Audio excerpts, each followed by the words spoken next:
Hi guys, magandang araw. Ito pala, may client ako dito guys. May matagal na dito naramdaman.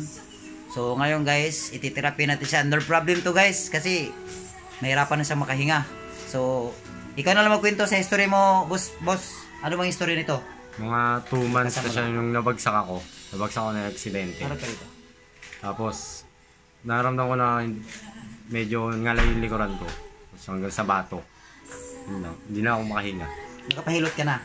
Opo, isang beses lang. Tapos medyo parang relaxing nga lang yun eh. So ito, therapy gagawin natin. So guys, ano natin ito before to.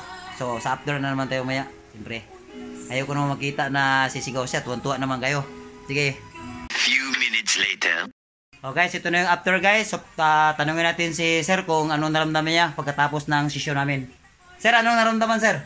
May guminhawa na ako. Tapos yung sa batok, medyo ang ganda. Wala na kasing papilantik sa leg ko. Tapos yung pump ng puso ko normal na ulit. Maginawa na talaga yung pakiramdam. So ibig sabihin, yung kanina hirap ka huminga, ngayon okay na? Okay na, ang ganda na ng pakiramdam ko. So tingin ka sa video, sir, salamat sa hilot ni Amboy muna. Subscribe kayo. Hilot ni Amboy, subscribe na. Tapos, si Bossing, thank you. Okay, welcome. Sige.